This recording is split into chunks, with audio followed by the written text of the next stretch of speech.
साल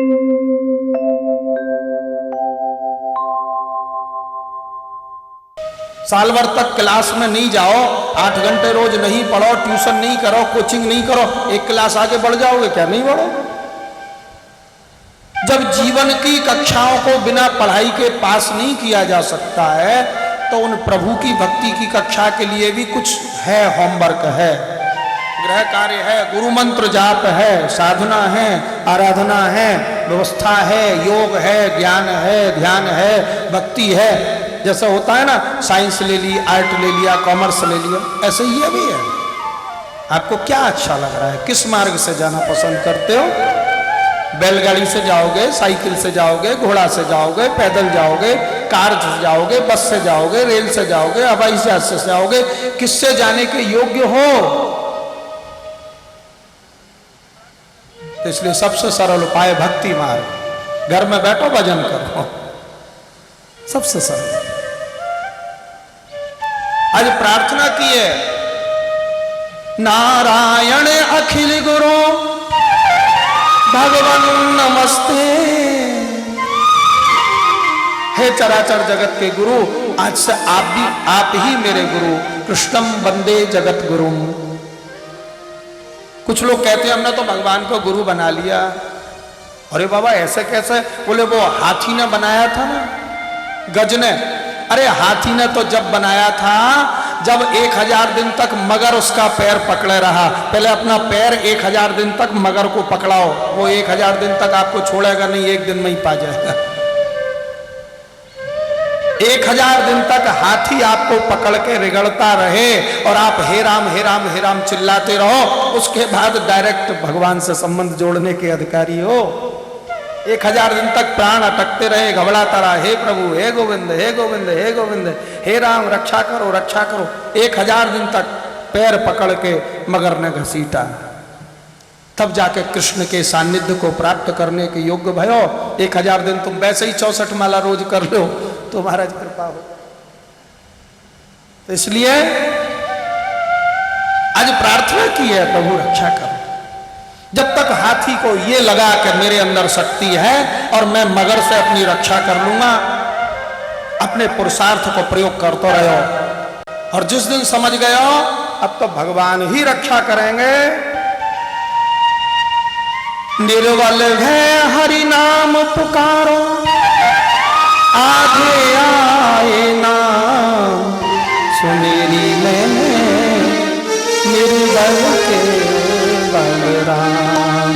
सुनेरी मैंने निर्बल के बलराम, सुनेरी निर्बल के बलराम, सुनेरी निर्बल के बलराम। निर्बल है हरि नाम पुकारो, निर्बल है हरि नाम पुकारो, आगे आए नाम हो, आगे आए नाम। मैंने निर्बल के बलराम, सुनेरी मेरे निर्बल के बलराम, निर्बल के बलराम। भगवान वैकुंठ में बैठे थे, माता लक्ष्मी छील छील कर रसगुल्ला खिला रही थी। भगवान इतने सुकोमल हैं, रसगुल्ला भी छील कर खाते हैं। और भगवान दौड़े हैं। माता लक्ष्मी बोली प्रभु रसगुल्ला छिल गए। अरे देवी देर हो जाएगी। जैसे ही प्रभु दौड़े हैं, गरुड़ जी बोले अरे प्रभु मैं हूं ना, पैदल क्यों भाग रहे हो? भगवान गरुड़ के ऊपर बैठ गए। गरुड़ आज पूरी गति से फुल स्पीड से उड़ रहे हैं, लेकिन आज शीघ्रता के कारण भगवान नारायण को गरुड़ जी की गति मंथर लग रही है, धीमी लग रही है। भगवान कहने लगे गरुड़ ऐसा लगता है तू शायद बुढ़ा हो गया, तेरे पंखों में कोई बीमारी हो गई, तू अच्छी तरह उड़ नहीं पा रहा, रिटायरमेंट ले ले, दूसरे को अपॉइंट कर लो।